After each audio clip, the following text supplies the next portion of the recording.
ರಥಸಪ್ತಮಿ ಅಂತ ಹೇಳೋದು ಬಹಳ ವಿಶೇಷವಾದ ದಿನ ಅಂತ ಹೇಳಲಾಗುತ್ತೆ. ವರ್ಷದಲ್ಲಿ ಯಾವುದೇ ಒಂದು 2 ದಿನದಲ್ಲಿ ನಾವು ಯಾವ ಒಂದು ಒಳ್ಳೆಯ ಕಾರ್ಯಕ್ರಮಕ್ಕೂ ಮುಹೂರ್ತವನ್ನು ನೋಡದೆ ಹಾಗೆ ಒಂದು ಒಳ್ಳೆಯ ಕಾರ್ಯಕ್ರಮನ ಮಾಡ್ಬೋದು ಅಂತ ಹೇಳಿದ್ರೆ, ಆ 2 ಕಾರ್ಯಕ್ರಮಗಳಲ್ಲಿ ಮೊದಲನೆಯದು ರಥಸಪ್ತಮಿ, ಇನ್ನೊಂದು ಅಕ್ಷಯ ತೃತೀಯ ಅಥವಾ ಬಸವ ಜಯಂತಿ. ಮೊದಲನೆಯದಾಗಿ ನಮಗೆ ರಥಸಪ್ತಮಿ ಅನ್ನೋದು ಬರುತ್ತೆ. ಈ ಒಂದು ದಿನದಲ್ಲಿ ನೀವು ಯಾವುದೇ ಒಂದು ಹೊಸ ಕಾರ್ಯಕ್ರಮ ಅಥವಾ ಹೊಸ ಒಂದು ಕೆಲಸವನ್ನು ಶುರು ಮಾಡಿಕೊಂಡಿದ್ದೆ ಆದಲ್ಲಿ ಅದು ಖಂಡಿತ ಯಶಸ್ಸನ್ನು ಕೊಡುತ್ತೆ ಅಂತ ಹೇಳಲಾಗುತ್ತೆ. ಇದು ಈಗಲ್ಲ, ಬಹಳ ಹಿಂದಿನಿಂದ ಬಂದಂತಹ, ಹಾಗೆ ಋಷಿಮುನಿಗಳು ನಮಗೆ ನೀಡಿರುವ ವರ, ದೇವರು ನಮಗೆ ನೀಡಿರುವ ವರ ಅಂತ ಹೇಳಬಹುದು. ಈ ದಿನ ಕೆಲವರು ಹೇಳೋ ಪ್ರಕಾರ ಸೂರ್ಯನ ಜನ್ಮದಿನವಾಗಿದೆ. ಹಾಗೆ ಜನ್ಮ ವಾರ್ಷಿಕೋತ್ಸವದ ರೀತಿ ಈ ಒಂದು ರಥಸಪ್ತಮಿಯನ್ನು ನಾವು ಆಚರಣೆ ಮಾಡಲಾಗುತ್ತೆ. ಈ ವರ್ಷದಲ್ಲಿ ರಥಸಪ್ತಮಿ ಯಾವಾಗ ಬಂದಿದೆ ಅಂತ ತಿಳಿಯೋಣ. ಮೊದಲನೇದಾಗಿ ನಾವು ಯಾವುದೇ ಒಂದು ಒಳ್ಳೆ ಕಾರ್ಯಕ್ರಮಗಳಿಗೆ, ಅಂದರೆ ಹಬ್ಬ ಹರಿದಿನ ಆಗಿರ್ಬೋದು, ವ್ರತ ಕಥೆ ಆಚರಣೆಗಳಾಗಿರ್ಬೋದು, ಅಥವಾ ಯಾವುದೇ ನೀವು ನಿಮ್ಮ ಸ್ವಂತ ಕಾರ್ಯಕ್ರಮಗಳು ಅಂತ ಹೇಳಿದ್ರೆ ಗೃಹ ಪ್ರವೇಶ ಆಗಿರ್ಬೋದು, ನಾಮಕರಣ ಆಗಿರ್ಬೋದು, ಉಪನಯನ ಆಗಿರ್ಬೋದು, ಮದುವೆ ಮುಂಜಿ ಯಾವುದೇ ಕಾರ್ಯಕ್ರಮ ಆದರೂ ಕೂಡ ನೀವು ಯಾವ ತಿಥಿನಲ್ಲಿ ಮಾಡಬೇಕಂತ ಇರ್ತೀರ ಆ ಒಂದು ತಿಥಿ ಆ ದಿನದ ಬೆಳಗ್ಗೆ, ಅಂದರೆ ಸೂರ್ಯೋದಯದ ಸಮಯದಲ್ಲಿ ಆ ಒಂದು ತಿಥಿ ನಮಗೆ ಸಿಗಬೇಕಾಗತ್ತೆ.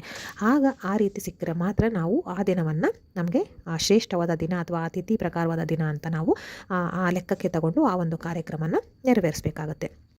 ಅದೇ ರೀತಿ ಈ ವರ್ಷದಲ್ಲಿ ರಥಸಪ್ತಮಿ ಬಂದಿರುವಂಥದ್ದು ಜನವರಿ 25ನೇ ತಾರೀಕು ಭಾನುವಾರದ ದಿನ ಈ ಒಂದು ರಥಸಪ್ತಮಿ ಬಂದಿರುತ್ತೆ. ಈಗ ಯಾವ ಸಮಯದಲ್ಲಿ ಈ ಒಂದು ಸಪ್ತಮಿ ತಿಥಿ ಶುರುವಾಗುತ್ತೆ, ಹಾಗೆ ಯಾವ ಸಮಯಕ್ಕೆ ಇದು ಕೊನೆಗೊಳ್ಳುತ್ತೆ, ಹಾಗೆ ಇದರ ಆಚರಣೆ ಹೇಗೆ ಅನ್ನೋದನ್ನು ನಾನು ಈಗ ಹೇಳ್ತಾ ಹೋಗ್ತೀನಿ. ಹಾಗೆ ನಿಮಗೆ ಈ ಮಾಹಿತಿ ಸ್ವಲ್ಪ ಆದರೂ ಇಷ್ಟ ಆಯಿತು ಅಂತ ಹೇಳಿದ್ರೆ ನನ್ನ ಚಾನಲ್ ದಯವಿಟ್ಟು ಸಬ್ಸ್ಕ್ರೈಬ್ ಮಾಡ್ಕೊಳ್ಳಿ. ಹಾಗೆ ವಿಡಿಯೋಗೆ ಒಂದು ಲೈಕ್ ಕೊಡೋದನ್ನು ಮರಿಬೇಡಿ. ಹಾಗೆ ಈ ಒಂದು ಮಾಹಿತಿ ಯಾರಿಗಾದರೂ ಅವಶ್ಯಕತೆ ಇದೆ ಅಂತ ನಿಮಗನ್ಸಿದೆ ಆದಲ್ಲಿ ಇದನ್ನು ಶೇರ್ ಮಾಡೋದನ್ನು ಖಂಡಿತ ಮರಿಬೇಡಿ. ಈ ಒಂದು ಸಪ್ತಮಿ ತಿಥಿ ಅಂದರೆ ರಥ ಸಪ್ತಮಿ ಅಂತ ಏನು ಹೇಳ್ತೀವಿ, ಈ ಒಂದು ಸಪ್ತಮಿ ತಿಥಿ ನಮಗೆ ಶುರುವಾಗುವಂಥದ್ದು ಜನವರಿ 25ನೇ ತಾರೀಕು ಮಧ್ಯರಾತ್ರಿ 12:39. ಹಾಗೆ ಇದು ಈ ಒಂದು ಸಪ್ತಮಿ ತಿಥಿ ಕೊನೆಗೊಳ್ಳುವಂಥದ್ದು ಜನವರಿ 25ನೇ ತಾರೀಕು 11:10 ರಾತ್ರಿ. ಅಂದರೆ ನಮ್ಮ ಸಾಮಾನ್ಯ ಆಡು ಭಾಷೆಯಲ್ಲಿ ಹೇಳಬೇಕಂದ್ರೆ 24ರ ಮಧ್ಯರಾತ್ರಿ, ಅಂದರೆ ಆಗಲೇ ತಾರೀಕು 25ಕ್ಕೆ ಬಿದ್ದಾಗಿರುತ್ತೆ. ಯಾಕಂದರೆ ರಾತ್ರಿಯ 12 ಗಂಟೆ ದಾಟಿರುತ್ತೆ. ಹಾಗೆ ಕೊನೆಗೊಳ್ಳೋದು 25ರ ಮಧ್ಯರಾತ್ರಿಗೂ ಮುಂಚೆ, ಅಂದರೆ 26ನೇ ತಾರೀಕು ಅದು ಸೇರೋದಿಲ್ಲ, ಅದಕ್ಕೆ ಎಂಟ್ರಾಗೋದಿಲ್ಲ. ಸೊ ಓವರಾಲ್ ಇದು ಹೇಳಬೇಕಂದ್ರೆ ಪೂರ್ತಿಯಾಗಿ ಇದು ನಮಗೆ ಜನವರಿ 25ನೇ ತಾರೀಕು ಈ ಒಂದು ಸಪ್ತಮಿ ತಿಥಿ ನಮಗೆ ಸಿಗುತ್ತೆ. ಯಾಕೆ ಇದನ್ನು ಇಷ್ಟು ಡೀಟೇಲಾಗಿ ಹೇಳ್ತಾ ಇದ್ದೀನಿ ಅಂದರೆ, ಕೆಲವು ವರ್ಷಗಳಲ್ಲಿ, ಉದಾಹರಣೆಗೆ ಹೋದ ವರ್ಷ ಕೂಡ ಈ ಒಂದು ರಥಸಪ್ತಮಿ ಫೆಬ್ರವರಿ ತಿಂಗಳಲ್ಲಿ ಬಂದಿತ್ತು. 4ನೇ ತಾರೀಕು ಅಥವಾ 5ನೇ ತಾರೀಕು ಅನ್ನೋದು ಎಲ್ರಿಗೂ ತುಂಬಾ ಒಂದು ಕಸಿವಿಸಿ ಇತ್ತು, ಒಂಥರ ಕನ್ಫ್ಯೂಷನ್ ಇತ್ತು. ಯಾಕಂದರೆ ಇದೇ ರೀತಿ ಮುಹೂರ್ತಗಳಲ್ಲಿ ಬದಲಾವಣೆ ಆಗಿತ್ತು. ಕೆಲವರು ಒಂದೊಂದು ದಿನ ಕೆಲವರು 4ನೇ ತಾರೀಕು ಅಂದರೆ ಕೆಲವರು 5ನೇ ತಾರೀಕು ಅಂತ ಇದ್ದರು. ಹಾಗಾಗಿ ಈ ಸಲ ಅದು ಯಾವುದೇ ರೀತಿ ಕನ್ಫ್ಯೂಷನ್ ಇಲ್ಲ. 25ನೇ ತಾರೀಕಿಗೆ ಎಂಟ್ರಾಗಿರುತ್ತೆ.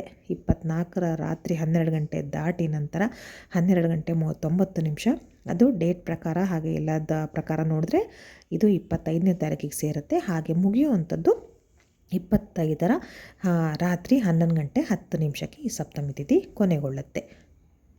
ಹಾಗೆ ಈ ಒಂದು ಆಚರಣೆಯಲ್ಲಿ ನೀವು ಸೂರ್ಯದೇವನಿಗೆ ಅರ್ಘ್ಯವನ್ನು ಕೊಡಬೇಕಾಗುತ್ತೆ. ಹಾಗೆ ಆತನಿಗೆ ಇಷ್ಟವಾದ ಗೋಧಿ ಪಾಯಸ ಅಥವಾ ಗೋಧಿ ಹಿಟ್ಟಿನಿಂದ ಮಾಡಿದ ಒಂದು ಪಾಯಸ, ಹಾಗೆ ಗೋಧಿ ಕಡಿ ಅಂತ ಅದರಿಂದ ಮಾಡಿರೋ ಪಾಯಸ, ಹೀಗೆ ಗೋಧಿಯನ್ನು ಬಳಸಿ ನೀವು ಸೂರ್ಯದೇವನಿಗೆ ಒಂದು ನೈವೇದ್ಯವನ್ನು ಮಾಡಿದ್ರೆ ತುಂಬಾ ಒಳ್ಳೆಯದಾಗುತ್ತೆ. ನಮ್ಮ ಜನ್ಮದ ಪಾಪ ಕೂಡ ಕಳೆಯುತ್ತೆ ಅಂತ ಹೇಳ್ತಾರೆ. ಸೂರ್ಯದೇವನಿಗೆ ನಾವು ಸಿಹಿ ಪದಾರ್ಥವನ್ನು, ಗೋಧಿ ಪದಾರ್ಥವನ್ನು ನೈವೇದ್ಯವನ್ನು ಮಾಡೋದ್ರಿಂದ. ಯಾಕೆ ಗೋಧಿ ಅಂತ ಹೇಳಿದ್ರೆ, ಒಂದೊಂದು ಗ್ರಹಕ್ಕೆ ಒಂದೊಂದು ಧಾನ್ಯ ಅಂತ ಇರುತ್ತೆ. ಅದೇ ರೀತಿ ಸೂರ್ಯದೇವನಿಗೆ ಗೋಧಿ ಅನ್ನೋದು ಸೂರ್ಯದೇವನ ಧಾನ್ಯ. ಹಾಗಾಗಿ ಧಾನ್ಯ ಗೋಧಿ ಆಗಿರೋದ್ರಿಂದ ಅದನ್ನು ಬಳಸಿ ನೀವು ನೈವೇದ್ಯವನ್ನು ಮಾಡಿದ್ರೆ, ಬೆಲ್ಲವನ್ನು ಹಾಕಿದ್ರೆ ಎಲ್ಲವನ್ನು ಶ್ರೇಷ್ಠವನ್ನಾಗಿ ಮಾಡುತ್ತೆ. ಹಾಗಾಗಿ ಈ ರೀತಿ ನೈವೇದ್ಯವನ್ನು ಕೊಡಬೇಕಾಗುತ್ತೆ. ಹಾಗೆ ಇನ್ನೊಂದು ವಿಚಾರ ಅಂತ ಹೇಳಿದ್ರೆ, ರಥಸಪ್ತಮಿಯ ದಿನ ಗೋಧಿ ಹಿಟ್ಟಿನಿಂದ ನೀವು ದೀಪವನ್ನು ಮಾಡಿ ಸೂರ್ಯದೇವನಿಗೆ ಬೆಳಗಬೇಕಾಗುತ್ತೆ. ಆನಂತರ ದೇವರ ಮನೆಯಲ್ಲಿ ತಂದು ಇಟ್ಟು ನೀವು ಪ್ರಾರ್ಥನೆಯನ್ನು ಮಾಡ್ಕೋಬೇಕಾಗುತ್ತೆ. ಇದು ಕೂಡ ಬಹಳನೇ ಶ್ರೇಷ್ಠ. ಹಾಗೆ ಮತ್ತೊಂದು ಬಹಳ ವಿಶೇಷವಾದದ್ದು ಅಂತ ಹೇಳಿದ್ರೆ, ಈ ಒಂದು ರಥಸಪ್ತಮಿಯ ದಿನ ನಾವು ಎಕ್ಕದ ಎಲೆಗಳನ್ನು ಇಟ್ಕೊಂಡು ನಮ್ಮ ಮೈ ಮೇಲೆ ಇಟ್ಕೊಂಡು ಸ್ನಾನ ಮಾಡಬೇಕಾಗುತ್ತೆ. ಹಾಗೆ ಎಕ್ಕದ ಎಲೆಗಳು ಎಷ್ಟು ತಗೋಬೇಕು, ಎಲ್ಲೆಲ್ಲಿ ಇಟ್ಕೊಂಡು ಸ್ನಾನ ಮಾಡಬೇಕು, ಹೇಗೆ ಯಾವ ಸಮಯದಲ್ಲಿ ಸ್ನಾನ ಮಾಡಬೇಕು ಅನ್ನೋದನ್ನು ನಾನು ನನ್ನ ಮುಂದಿನ ವೀಡಿಯೋದಲ್ಲಿ ಹೇಳ್ತೀನಿ. ಯಾಕಂದರೆ ಅದರ ಮಾಹಿತಿ ತುಂಬಾ ದೊಡ್ಡದಾಗಿದೆ. ಅದನ್ನು ಇಲ್ಲಿ ಹೇಳ್ತಾ ಹೋದರೆ ವಿಡಿಯೋ ತುಂಬಾ ಲೆಂತಿ ಆಗುತ್ತೆ. ಹಾಗಾಗಿ ಇಲ್ಲಿ ಹೇಳ್ತಾ ಇಲ್ಲ. ಆದರೆ ಆ ಒಂದು ಎಕ್ಕದ ಎಲೆಗಳನ್ನು ಇಟ್ಕೊಂಡು ಸ್ನಾನ ಮಾಡೋದಕ್ಕೂ ಒಂದು ಮುಹೂರ್ತ ಅಂತ ಇರುತ್ತೆ. ಅದು ಯಾವಾಗ ಅಂತ ಹೇಳಿದ್ರೆ, ರಥಸಪ್ತಮಿ ನಾನು ಜನವರಿ 25ನೇ ತಾರೀಕು ಭಾನುವಾರ ಇದೆ ಅಂತ ಹೇಳಿದೆ. ಅಂದರೆ 24ರ ಮಧ್ಯರಾತ್ರಿ 12 ಗಂಟೆ ದಾಟಿದ ನಂತರ ಅಂದರೆ 12 ಗಂಟೆ 39 ನಿಮಿಷದಿಂದ ಈ ಒಂದು ರಥಸಪ್ತಮಿ ತಿಥಿ ಶುರುವಾಗುತ್ತೆ ಅಂತ ಹೇಳಿದೆ ಅಲ್ವಾ. ಹಾಗಾಗಿ ಮರುದಿನ ಬೆಳಗ್ಗೆಗೆ ಈ ಒಂದು ಸಪ್ತಮಿ ತಿಥಿ ಆಲ್ರೆಡಿ ಇರುತ್ತೆ. ಅದೇ ದಿನ ಬೆಳಗ್ಗೆ ಅಂದರೆ ಜನವರಿ 25ನೇ ತಾರೀಕು ಭಾನುವಾರದ ಬೆಳಗ್ಗೆ 5 ಗಂಟೆ 26 ನಿಮಿಷದಿಂದ 7 ಗಂಟೆ 13 ನಿಮಿಷದವರೆಗೂ ಈ ಒಂದು ಶುಭ ಮುಹೂರ್ತದಲ್ಲಿ ನೀವು ಎಕ್ಕದ ಎಲೆಗಳನ್ನು ಇಟ್ಕೊಂಡು ಸ್ನಾನ ಮಾಡಬೇಕು. ಬಹಳ ಅಂದರೆ ಬಹಳ ಶ್ರೇಷ್ಠವಾದ ಸ್ನಾನ. ನಿಮಗೆ 1 ಗಂಟೆ 47 ನಿಮಿಷದ ಕಾಲಾವಕಾಶ ಇರುತ್ತೆ. ಈ ಸಮಯದಲ್ಲಿ ನೀವು ಸ್ನಾನವನ್ನು ಮಾಡಿದ್ರೆ ತುಂಬಾ ಒಳ್ಳೆಯದಾಗುತ್ತೆ. ಆ ನಂತರ ನೀವು ಬೇಕಿದ್ದರೆ ಸೂರ್ಯದೇವನಿಗೆ ಅರ್ಘ್ಯವನ್ನು ಕೊಟ್ಟು ಆನಂತರ ಮನೆಯೊಳಗೆ ಬಂದು ನೀವು ಪೂಜೆಯನ್ನು ಮಾಡಬಹುದು, ಅಥವಾ ನೀವು ಪೂಜೆಯನ್ನು ಮಾಡಿ ಆನಂತರ ಸೂರ್ಯದೇವನಿಗೆ ಅರ್ಘ್ಯವನ್ನು ಕೊಡಬಹುದು. ಅರ್ಘ್ಯ ಹೇಗೆ ಕೊಡಬೇಕು ಏನು ಅದನ್ನೆಲ್ಲವನ್ನು ಕೂಡ ನಾನು ಮುಂದಿನ ವಿಡಿಯೋದಲ್ಲಿ ಹಾಕ್ತೀನಿ.